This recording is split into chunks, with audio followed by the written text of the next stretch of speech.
আসসালামু আলাইকুম। Hello viewer, সবাই কেমন আছো? আশা করি সবাই ভালো আছো। আলহামদুলিল্লাহ আমিও ভালো আছি।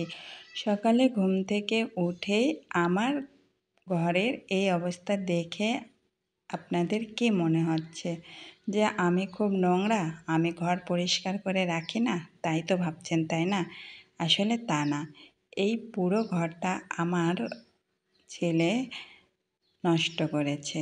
ও প্রতিদিনই এই কাণ্ড চালায়।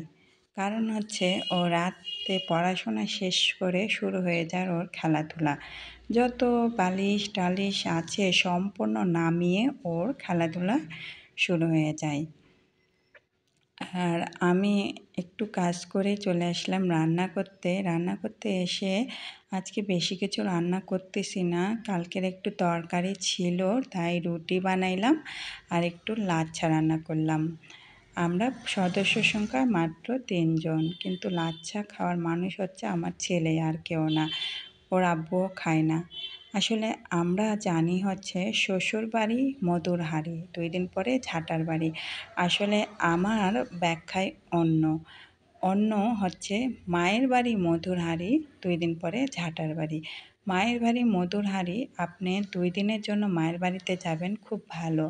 কিন্তু যদি আপনার টাইমটা লং হয়ে যায়, তাহলেই হয়ে যায় আপনার ১২টা বাজার অবস্থা। কী জন্য? যে আপনি যখনই এক সপ্তাহ থাকবেন, তখনই আপনার পরিবার কিছু বলবে না, কিন্তু বাইরের মানুষ আপনাকে নিয়ে সুন্দর সমালোচনা শুরু করে দিবে। জামাইয়ের সঙ্গে গণ্ডগোল করে আসছে কিনা, কারোর সঙ্গে কোনো ঝগড়া হয়েছে কিনা, এইসব কথা শুনতে শুনতে আপনি পেরেশান হয়ে যাবেন।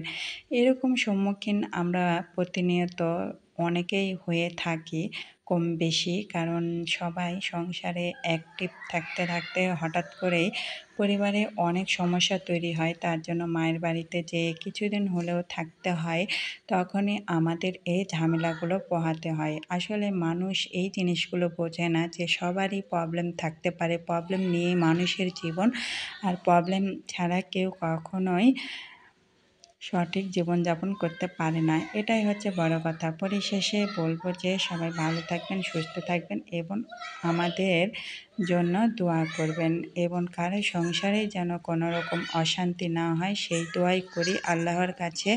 কারণ একটা সংসার টিকিয়ে রাখা কিন্তু অনেক টাফ ব্যাপার। দীর্ঘ টাইম হয়তো অনেক কিছুই সমস্যা তৈরি হয় সংসার লাইফে। কম বেশি সবাই এটা কাটিয়ে উঠুক, এই দোয়াই করি। এবং আমার ভিডিও যদি তোমাদের ভালো লেগে থাকে, অবশ্যই লাইক করবা, কমেন্ট করবা এবং সাবস্ক্রাইব করতে ভুল করবা না। সবার জন্য অনেক অনেক ভালোবাসা রইল। আর আমি সকালে রান্না করেছিলাম, আর এখন হচ্ছে দুপুরে রান্না করলাম বড়ি। আর আমাকে হেল্প করার জন্য মামি চলে এসেছে। মামি এসে আমার বাসনগুলো ধুয়ে দেয় আর একটু ঘরগুলো পরিষ্কার করে দেয়। এই হচ্ছে আমার ঘরের কাজ। আর সবাই ভালো থাকবেন, সুস্থ থাকবেন, আমাদের জন্য অনেক অনেক দোয়া করবেন।